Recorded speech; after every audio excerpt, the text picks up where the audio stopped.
සුබ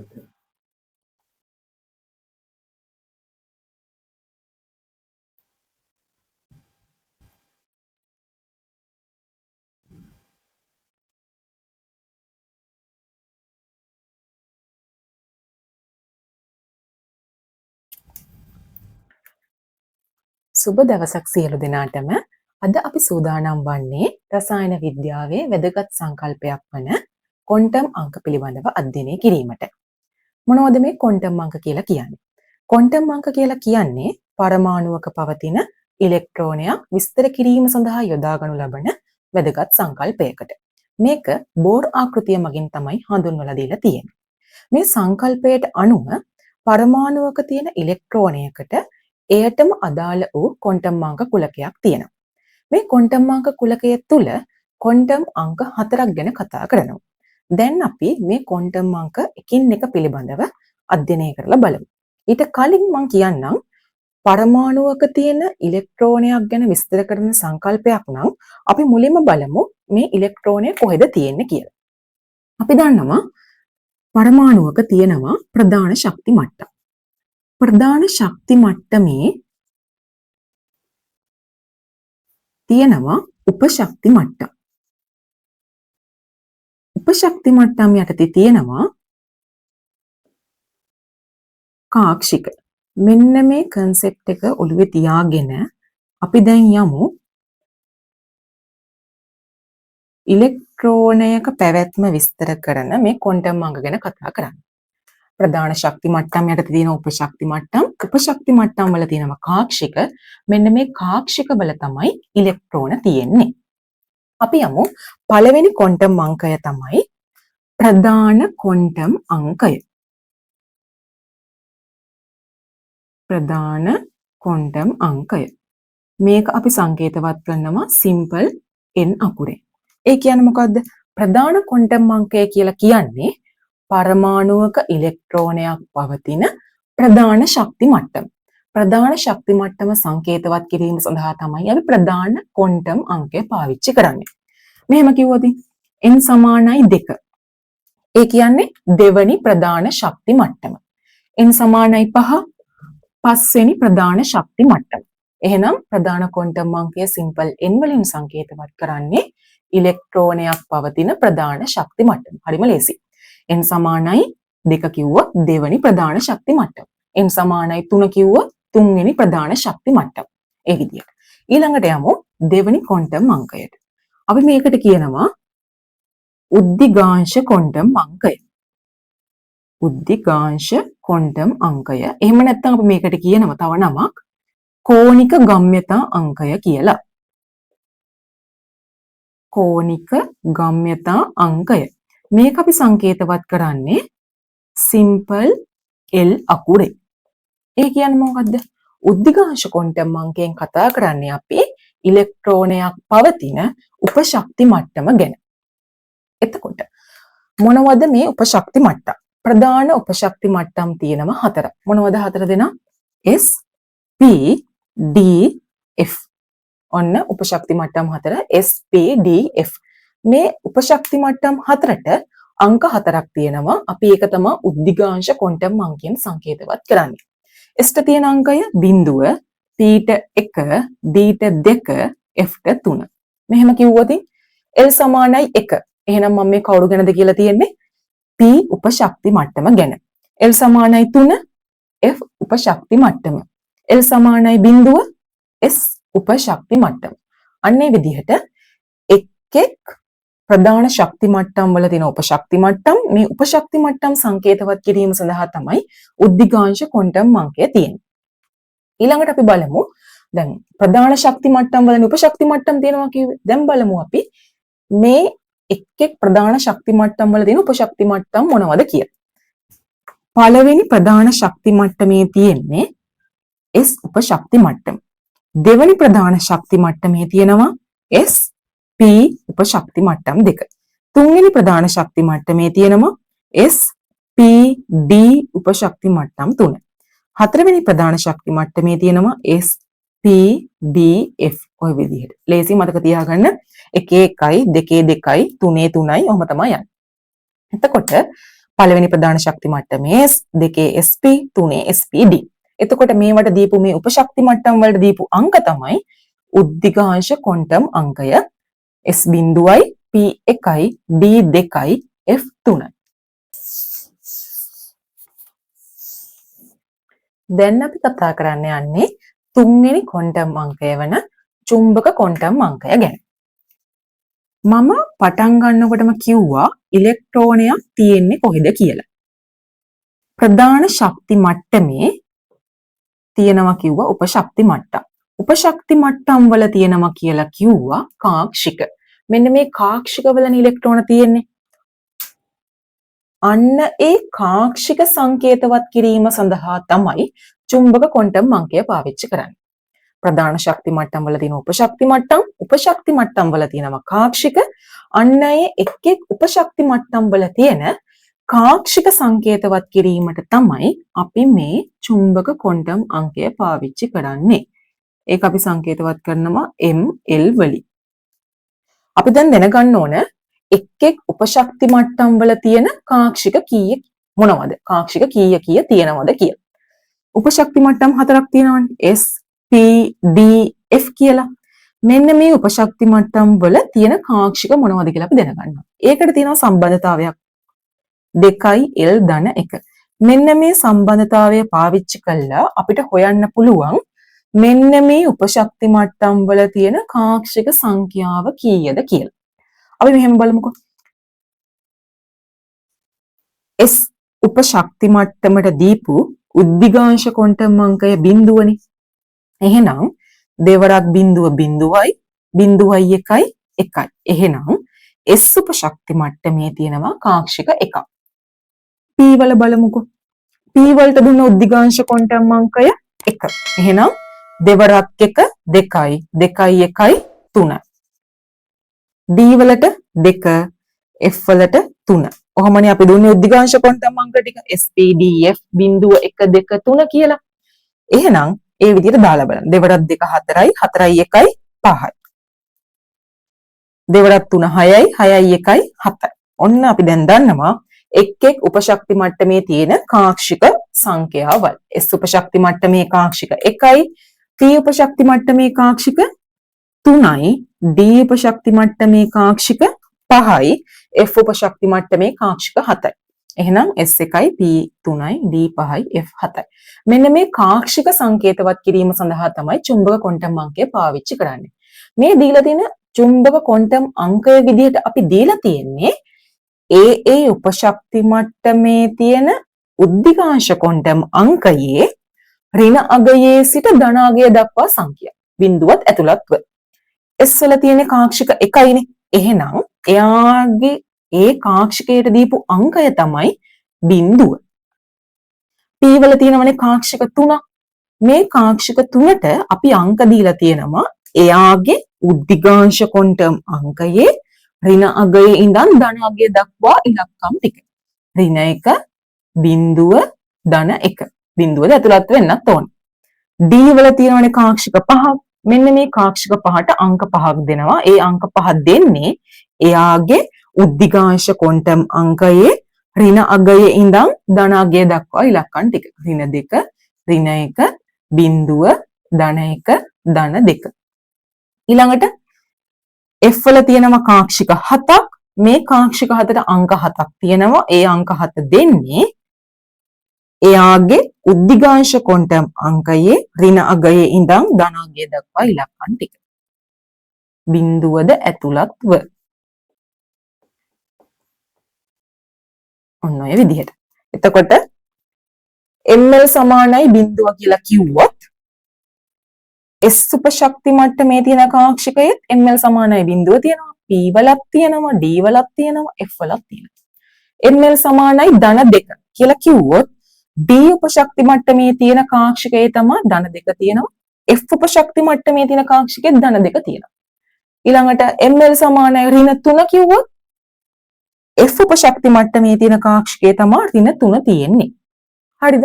මෙන්න මේ විදිහට චුම්බක ක්වොන්ටම් අංකය කියන එක අපි දෙන්නේ එක් එක් උපශක්ති මට්ටම් වල තියෙන කාක්ෂික සංකේතවත් කරන්න. මේ කාක්ෂිකයක් සාමාන්‍යයෙන් අපි නිරූපණය කරන්නේ කොටුවකින්. මේ කාක්ෂිකයක් ඇතුලේ උපරිම ලෙස තියෙන්න පුළුවන් ඉලෙක්ට්‍රෝන දෙකයි.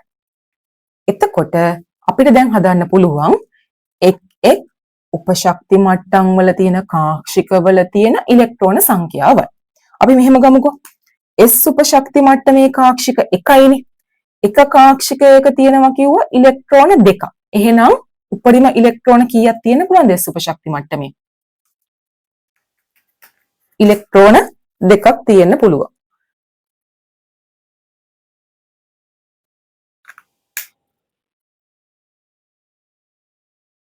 ඊළඟට අපි කතා කරන්නේ P උපශක්ති මට්ටමනේ. P උපශක්ති මට්ටමේ කාක්ෂික තුනක් තියෙනවනේ. කාක්ෂිකයක ඉලෙක්ට්‍රෝන දෙකයිනේ. එහෙනම් උපරිම තියෙන්න පුළුවන් ඉලෙක්ට්‍රෝන 6ක්. D වල කාක්ෂික 5යි. එක කාක්ෂිකයක ඉලෙක්ට්‍රෝන 2යි. 2 වඩා 5 10යි. F වල කාක්ෂික 7යි. එක කාක්ෂිකයක ඉලෙක්ට්‍රෝන 2යි. 2 වඩා 7 ඉලෙක්ට්‍රෝන 14යි. අපි මේක ආයෙත් සාකච්ඡා කරමු. අපි යමු ඊළඟට අපේ 4 වෙනි ක්වොන්ටම් අංකයට. දැන් අපි යමු 4 වෙනි ක්වොන්ටම් අංකය වන භ්‍රමණ ක්වොන්ටම් අංකයට.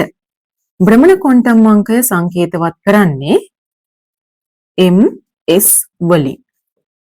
ms. මම කිව්වා කාක්ෂිකයකනේ ඉලෙක්ට්‍රෝන තියෙන්නේ. එතකොට කාක්ෂිකයක් අපි පොදුවේ නිරූපණය කරනවා කොටුවකින්. මේ කාක්ෂිකයක් තුල උපරිම තියෙන්න පුළුවන් ඉලෙක්ට්‍රෝන දෙකයි කියලා කිව්වා. මේ ඉලෙක්ට්‍රෝන දෙක තියෙන්නේ එකිනෙකට ප්‍රතිවිරුද්ධ අතට. ඒ කියන්නේ එක්කෙනෙක් කැරකෙන දිශාවට විරුද්ධ දිශාවට තමයි අනෙක් කෙනා කැරකෙන්නේ. එක්කෙනෙක් දක්ෂිණාවර්තව කැරකෙනවා නම් අනෙක් කෙනා වාමාවර්තව කැරකෙනවා. අන්න ඒ දෙන්න එකිනෙකට ප්‍රතිවිරුද්ධ අතට භ්‍රමණය වෙනවා කියන එක සංකේතවත් කරන්න තමයි භ්‍රමණ ක්වොන්ටම් අංකය තියෙන්නේ. අපි ඒක පෙන්නනමු. එක්කෙනෙක් ධන භාගය අනිත් එක්කෙනා ඍණ භාගය. ඒ කියන්නේ ms කියන එක ධන භාගය වෙන්නත් පුළුවන් ඍණ භාගය වෙන්නත් පුළුවන්. ඉලෙක්ට්‍රෝන දෙක එකිනෙකට ප්‍රතිවිරුද්ධ අතට භ්‍රමණය වීම තමයි භ්‍රමණ ක්වොන්ටම් අංකයෙන් සංකේතවත් කරන්නේ. ඔන්න ප්‍රධාන ක්වොන්ටම් අංකය, උද්දිකාංශ ක්වොන්ටම් අංකය, චුම්බක ක්වොන්ටම් අංකය, භ්‍රමණ ක්වොන්ටම් අංකය. ඔන්න ඔය ක්වොන්ටම් අංක 4 ගැනම දැන් අපි කතා කරා. අපි පොඩ්ඩක් ආපහු මේ ටික පොඩි සමරියකට යමු. ප්‍රධාන ක්වොන්ටම් අංකය සිම්පල් n. ප්‍රධාන ක්වොන්ටම් අංකයෙන් කියන්නේ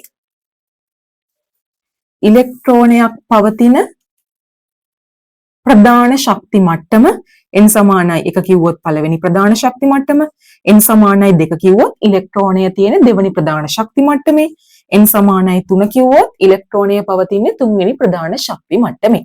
ඊට පස්සේ අපි ගියා උද්දිකාංශ ක්වොන්ටම් අංකයට හෙවත් කෝණික ගම්‍යතා අංකයට. අපි ඒක සංකේතවත් කරා සිම්පල් l වලින්. උපශක්ති මට්ටම් තිබුණා 4ක් s p d f. ඒවට දීපු අංක 4කුත් තිබුණා. s ට බිඳුව, p ට 1, d ට 2, f ට 3. ඊළඟට අපි කතා කරා පළවෙනි ප්‍රධාන ශක්ති මට්ටමේ තියෙන්නේ s උපශක්ති මට්ටම විතරයි. එතකොට එයාගේ උද්දිකාංශ ක්වොන්ටම් අංකය බිඳුව. දෙවෙනි ප්‍රධාන ශක්ති මට්ටමේ තිබුණා s p. එතකොට s වල බිඳුවයි, p වල 1යි. තුන්වෙනි ප්‍රධාන ශක්ති මට්ටමේ තිබුණ උපශක්ති මට්ටම් S P D. මේ උපශක්ති මට්ටම් වලට අපි අංක දුන්නා. උද්දිකාංශ ක්වොන්ටම් අංකය කියලා බිඳුව, P1, D2. අපි හතරවෙනි ප්‍රධාන ශක්ති මට්ටමටත් යමු. හතරවෙනි ප්‍රධාන ශක්ති මට්ටමේ තිබ්බ උපශක්ති මට්ටම් 4ක් S P D F. මේ උපශක්ති මට්ටම් 4ට අංක 4ක් දුන්නා උද්දිකාංශ ක්වොන්ටම් අංකය කියලා. බිඳුව, 1, 2, 3. ඔය මුලින්ම කියපු කතාව. ඊළඟට අපි කිව්වා මේ උපශක්ති මට්ටම් වල තියෙනවා කියලා කාක්ෂික සංකේතවත් කරන්න අපි දුන්නා චුම්බක ක්වොන්ටම් අංකය ML. අපි මේක පොඩ්ඩක් මෙහෙම අඳිමුකෝ.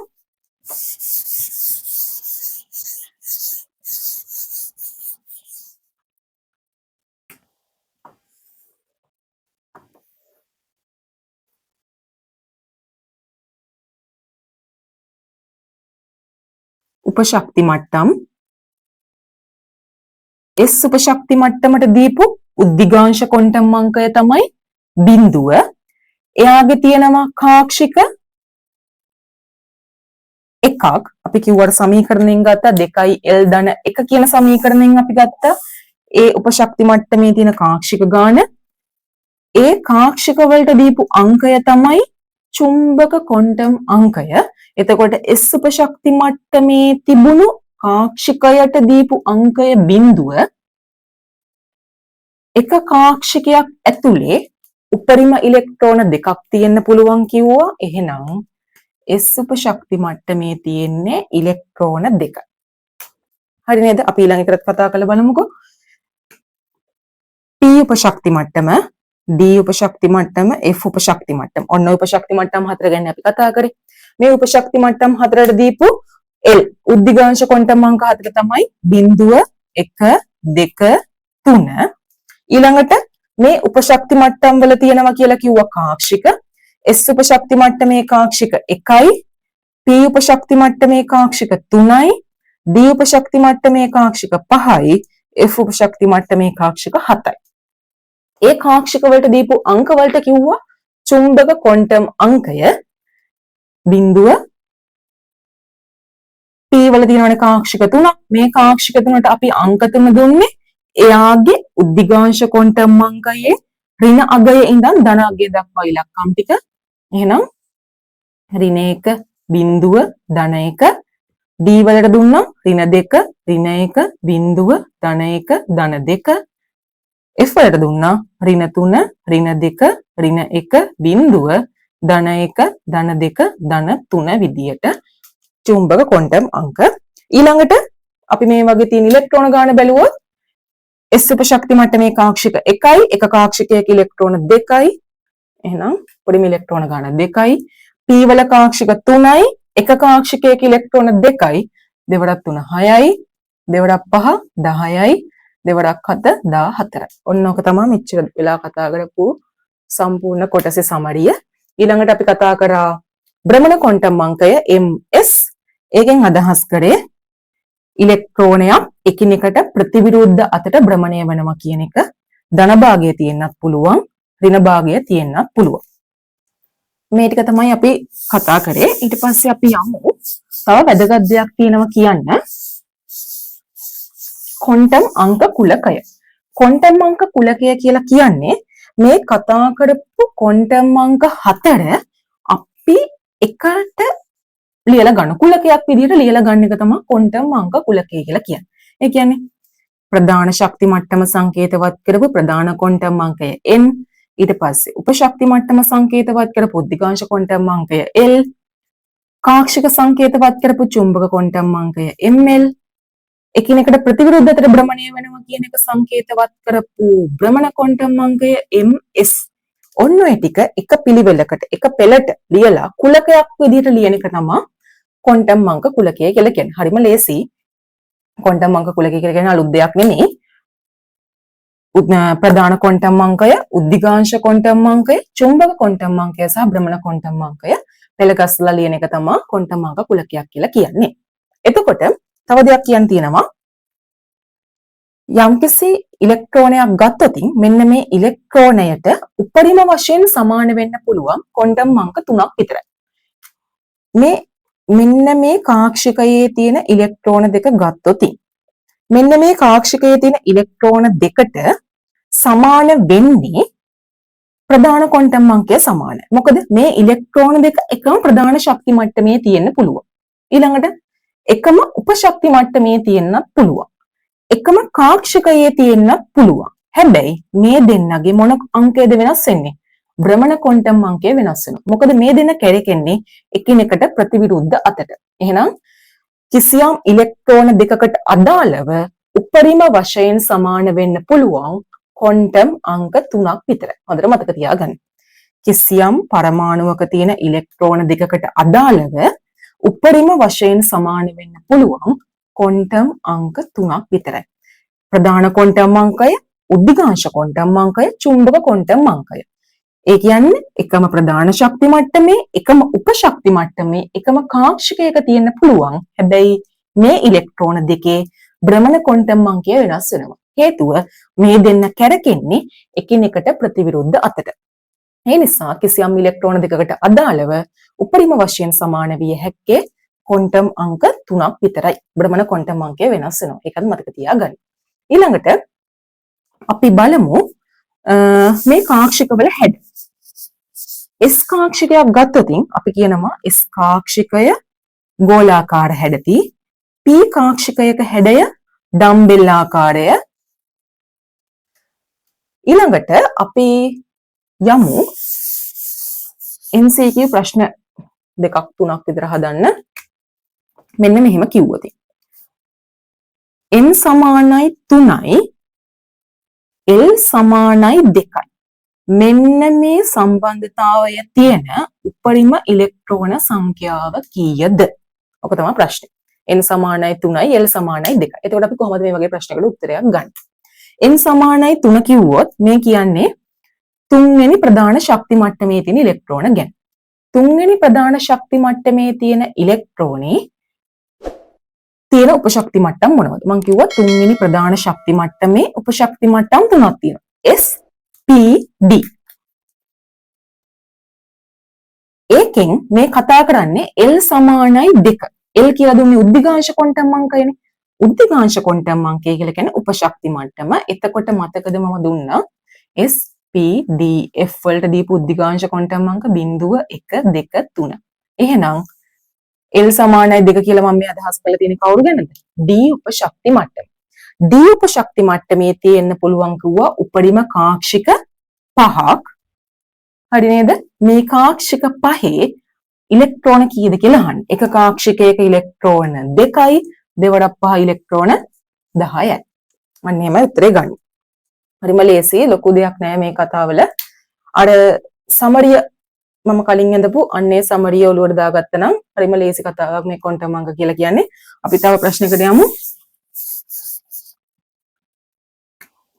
n සමානයි 2යි l සමානයි 1යි කාක්ෂික කීයද? n සමානයි 2. එහෙනම් මේ කියන්නේ දෙවනි ප්‍රධාන ශක්ති මට්ටම. දෙවනි ප්‍රධාන ශක්ති මට්ටමේ මොනවද තියෙන උපශක්ති මට්ටම්? මම කිව්වා දෙකේ දෙකක් තියෙනවා. උපශක්ති මට්ටම් S1යි P1යි. මම මේ කවුරු ගැනද කියලා තියෙන්නේ? L කියලා කිව්ව උද්දිගාංශ ක්වොන්ටම් අංකයනේ. උද්දිගාංශ ක්වොන්ටම් අංකය 1. උද්දිගාංශ ක්වොන්ටම් අංකය 1 දුන්නේ අපි මතකනේ P වලට. P වල කාක්ෂික කීයක් තියෙනවා කිව්වද?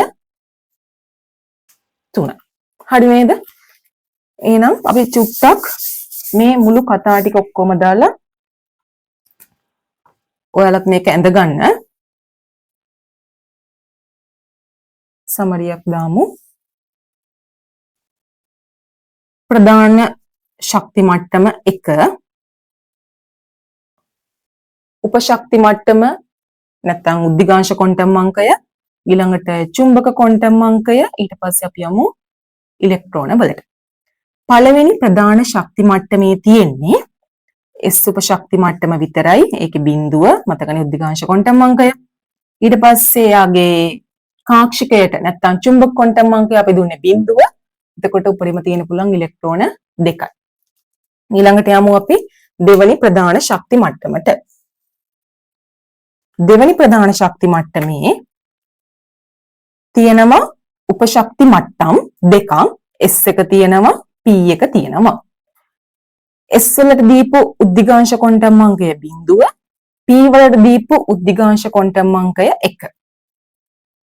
එතකොට මෙයාලගේ තියෙනවා S වලින් කාක්ෂික 1යි, P වල කාක්ෂික 3ක් තියෙනවනේ.